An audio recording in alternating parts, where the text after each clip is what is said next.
Donald's unhinged immigration agenda just took a direct hit, and this one is backed by his own intelligence committee.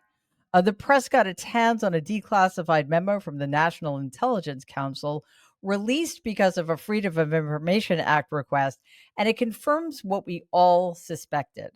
Donald made everything up. NBC News has the report. A newly declassified memo drafted by U.S. intelligence agencies seems to contradict one of President Trump's reasons for one of his controversial immigration policies, deporting migrants to a prison in El Salvador. Now, the memo disputes the Trump administration's claims that the Venezuelan government is working with a notorious gang.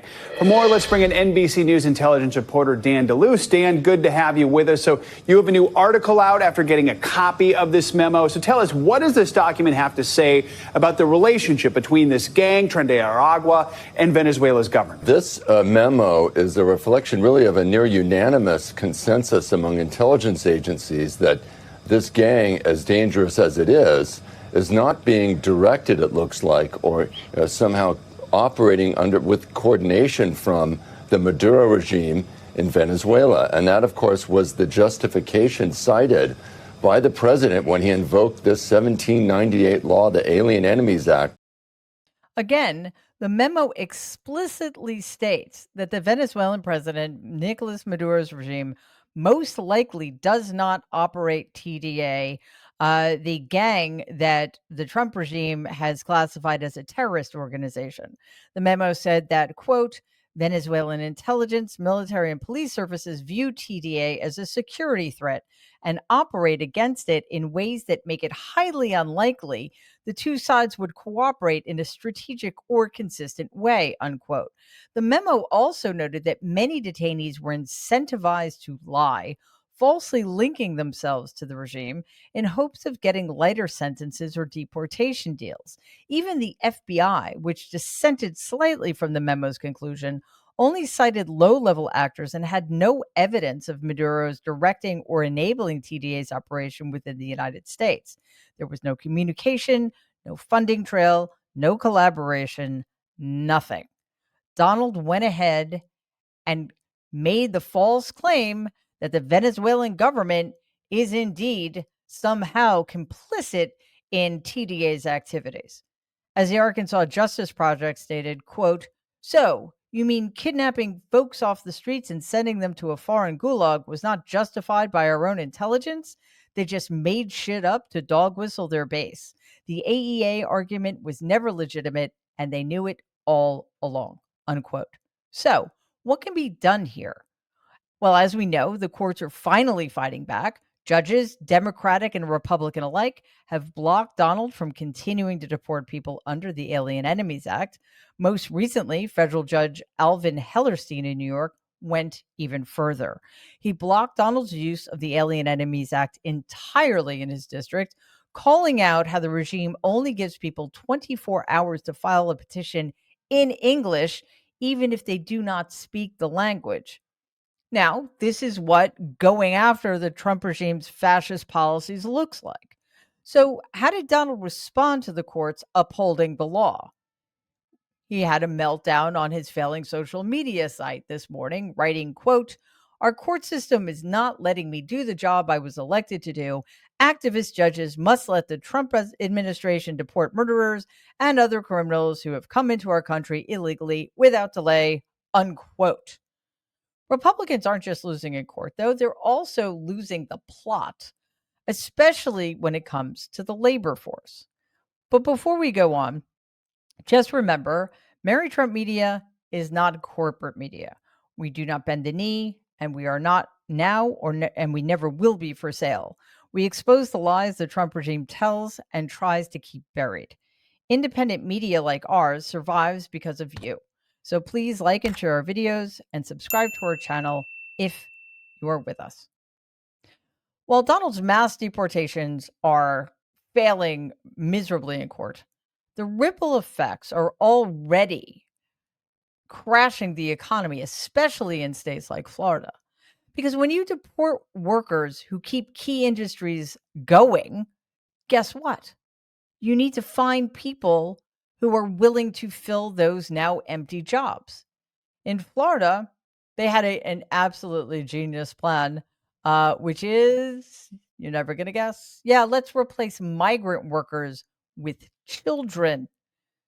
I'm serious about this. Florida Senate Bill 918 proposed removing limits on how many hours 16 and 17-year-old children could work during the school year, eliminating 30-minute meal breaks, and even allowing 14-year-olds, yes, 14-year-olds who are homeschooled or in virtual school to work overnight shifts for 14-year-olds in school full time.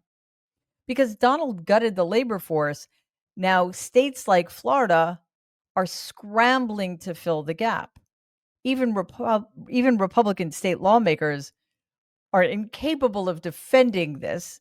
Senator Joe Gruters, who's not a progressive champion by any stretch of the imagination, said it quite plainly. Quote, "I think we need to let kids be kids." Unquote. Wow, what a radical concept. Florida, of course, is not the only state struggling. Across the country, companies are raising alarm bells. The top employment law firm, Littler, conducted a survey with major executives, and here's what they found. 75% said Donald's immigration policies are one of their top concerns, resulting in a longer term slowdown in economic growth. 70% expect ICE and DHS crackdowns to disrupt significantly their workplaces this year. 58% fear staffing shortages caused directly by Donald's deportation agenda. Businesses are worried between tariffs, staffing shortages, and a collapsing economic confidence. Donald is rapidly engineering a recession from the inside out. And we have to stay focused on that point. This is not because of any policies enacted during the Biden Harris administration. Donald inherited a strong economy that was only getting stronger. And it is because of his very deliberate, ignorant, and self defeating moves to impose tariffs, to make it almost impossible to fill jobs like in the service industries and farm workers with people who are actually willing to do those jobs, which is to say, immigrants. He has basically put us in a position where employment is going to go up, inflation is going to go up, prices are going to go up, and we are staring down the barrel of a recession, potentially a global recession. Donald's policies, his policies, are destroying businesses, but they're also tearing families apart, which I guess for him is just an extra added benefit. I want you to meet Martin Verdi and Deborah Ray. These are two Argentine Americans who drove 9 hours from North Carolina to Georgia this week. Why? Because they went to visit their son, Augustin Gentile, who is now sitting in an ICE detention facility. Augustin came to the United States as a toddler in the mid 90s. He's a green card holder, father to two young United States citizens, and he's spent his entire life since coming here when he was very young in the United States. So, what happened? Augustin was convicted of a misdemeanor. He received probation and the case was closed in 2023. He served his sentence, he followed the law, he moved on, which is what is supposed to happen in this country. But that was not sufficient for the Trump regime. This past February, after a trip abroad, Augustin landed at Los Angeles airport. Homeland Security agents confiscated his green card and his passport, and they ordered him to report to a Customs and Border Protection office in Raleigh, North Carolina. And when he did on April 14th, what happened? Well, he was detained. He was thrown into county jail and then quietly transferred to an immigration detention center in Georgia. This is what the Trump regime does. There were no warnings, there were no hearings, there is no justice. They have eradicated our rights to due process. So here's the kicker, and this has to do with being in the finding out phase of all of this. This man's parents voted for Donald in 2024. They supported Donald's promise to crack down on undocumented immigration and restore quote unquote law and order. But apparently this, when it hits home, this is not what they signed up for apparently.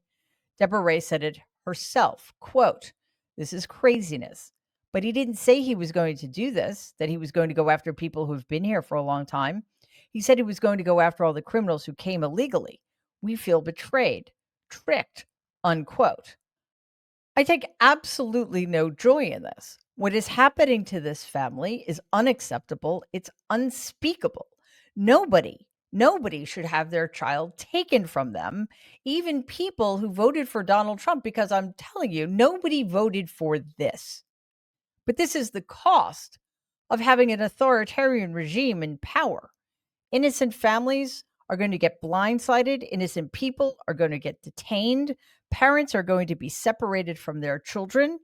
All the while, Donald is going to be on his failing social media site trying to convince his supporters that the real enemies here are the courts of law, which are only trying to do everything in their power to stop this madness. This story is devastating, but it is not the only story of its kind. There are thousands of people like Augustine getting caught up in this vicious, cruel system. Families who trusted Donald Trump, now we can argue all day long about whether they should have or they shouldn't have. Doesn't matter, because it is still the United States of America.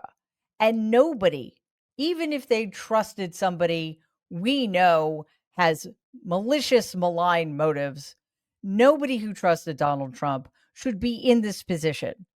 And it just means that if they are, it's only going to get worse for a lot of other people. Please take a second and like and share this video. Be awesome if you could subscribe to the channel. If you're listening to us in podcast form, please follow us and give the show a 5-star rating, because it really does help other people find our content. Thanks.